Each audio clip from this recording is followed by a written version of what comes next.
Greetings everyone and welcome to Batocera Nation, the #1 fan site and channel for Batocerans. Today we're going to cover a few things. Foremost, I want to clarify information about the new light gun feature that will be added to Batocera 35. I have received a lot of questions about this and there's some confusion as well. Part of the confusion is because I failed to understand what developer Nicholas was trying to accomplish. Indeed, due to language barriers, I misunderstood his intentions. Fortunately, we had a good chat over the phone and I finally understood his goals for light gun support in Batocera. I will shortly explain and demonstrate what Nicholas will ultimately accomplish for Batocera 35.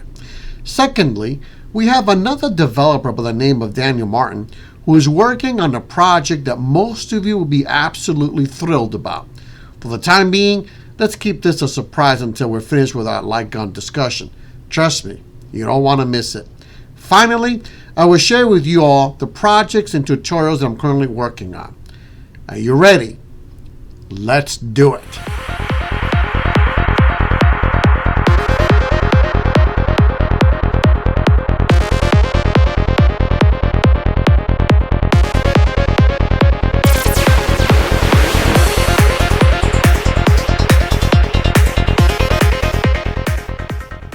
Alright, let's go ahead and proceed with the light gun discussion. I received a lot of questions about this. I want to clarify this. In the past, I've recommended using a dolphin bar to play light gun games using a WiiMote. But from Batocera 35 and forward, you will no longer need a dolphin bar, and in fact, it's no longer recommended to use at all. Because again, Nicholas has created a virtual dolphin bar for Batocera 35 and above. Instead, you're going to need this. A WiiBar or a USB sensor bar. Okay, that's the only thing that's going to work for Batocera 35 and above. And you can also play Wii games with this as well. In fact, under the Dolphin bar, you have to change the mode to a different mode if you want to play Wii games. With this, you no longer need to change any type of mode. It automatically works for Wii games or for the light gun games. And of course, you also will need a WiiMote. I do not recommend using the generic one because if you want to play Wii games, those generic ones will not work. I've tried one of them that I bought on Amazon, one of the most popular ones, and it simply did not work for Wii games. It did work for the light gun games, but not for the Wii games. So if you want to play Wii games, I highly recommend you purchasing this one. This is the one I personally purchased myself and it works quite well. Okay.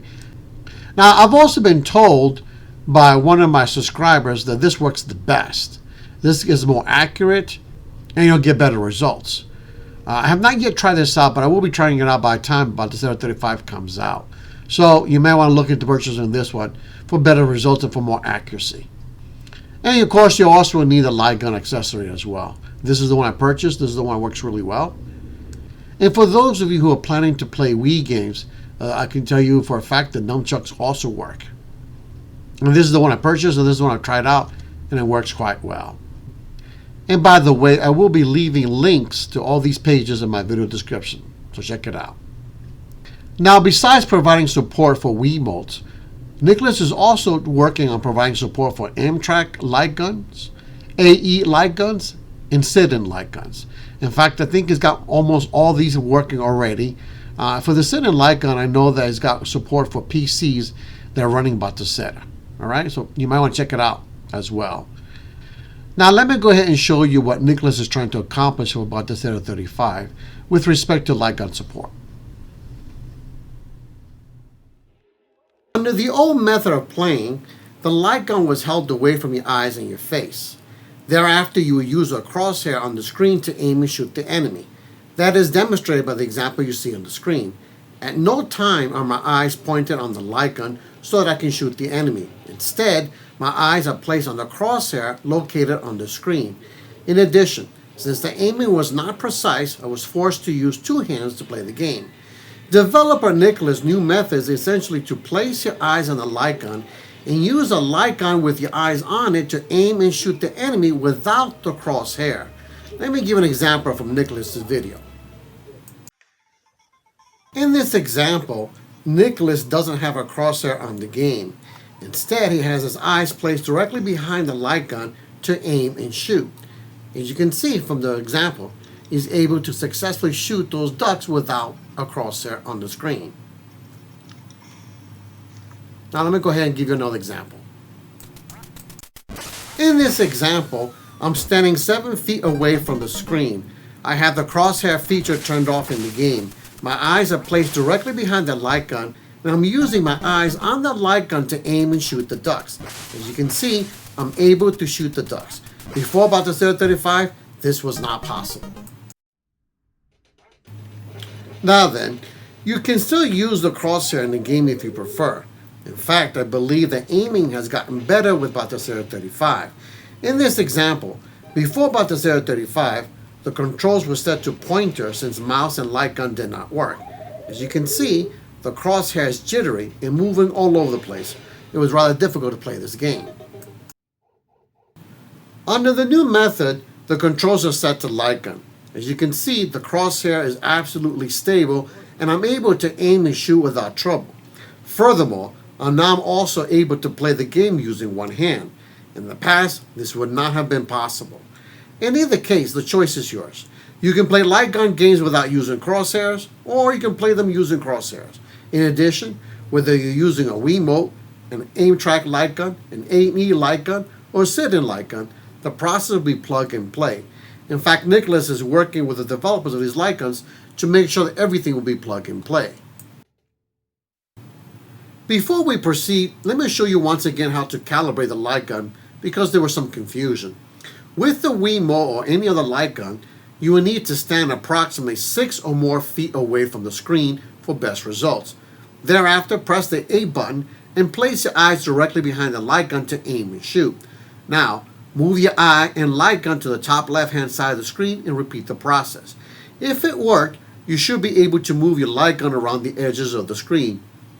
If you're not able to do this, please repeat the calibration process until you are successful. Well, I hope that this information has clarified some of the confusion. What's more, if you're using a PC for Batocera, you should be able to play most light gun games. Lastly, I will do one final tutorial once Batocera 35 is final. Now, let's move on to some sneak previews of what's coming soon for Batocera. Now, the big reveal is that developer Daniel Martin is working on adding Technoparrot support for Batocera. That's right. This is absolutely exciting because this has been the #1 request among Batocerians during the last few weeks. Now, for those of you who don't know, Technoparrot is a software package allowing you to run selected PC-based arcade titles with full support for keyboard and mouse controls, gamepads, steering wheels, and joysticks. Indeed, Technoparrot currently supports over 170 arcade titles. You can see from here, these are some of the titles that it does support, and these are some of the arcade system that the software is able to emulate. You see there's quite a few right there. Now, one of my favorite games from Technoparrot is, you can imagine, Star Wars Battle Pod. If you've not seen this game, it's an absolutely amazing game. So I would love to be able to play this in Batocera. Now, I want to stress that Technoparrot in Batocera is not a done deal, but Daniel Martin is working on it. Currently, he ran into some problems trying to run these games using the latest version of Wine. This is not a Batocera issue, because he ran into the same problems when he was trying to run these games in Manjaro. His next goal is to determine whether he can run these games in an older version of Wine. Let's keep our fingers crossed and hope he can pull it off. If he does, it will be a major accomplishment, and I know that many Batocerans all over the world will rejoice, along with yours truly. Now finally, the last thing I want to share with you is the projects I'm working on. Currently I'm working on trying to get these games up and running. This is a collection of 3D games from Gelco. And I also want to get this arcade collection system working as well, Sega Hikaru. Hopefully I will be providing tutorials for these arcade systems. However, my very next arcade system tutorial is a different one altogether. Which one? Well, let me go ahead and give you a sneak peek.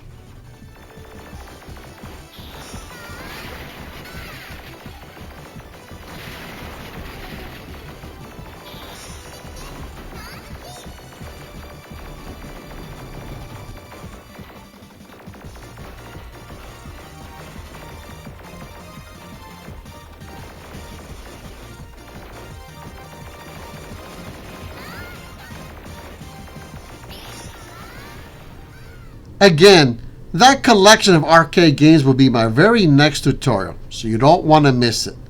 Well, that's a wrap. If you found this video useful, please go ahead and like it. That would really help me out with YouTube's algorithms. If this is your first time watching a video from Batocera Nation, then I highly encourage you to check out YouTube channel as well as the website at BatoCeraNation.com. That will give you a great overview of what Batocera is all about and whether this will meet your emulating needs. Finally, I want you to know I've got a lot more videos coming out, so therefore please consider subscribing so that you'll stay on top of the latest and greatest of Batocera. Thank you so much for watching, and I will see you next time on Batocera Nation. Bye.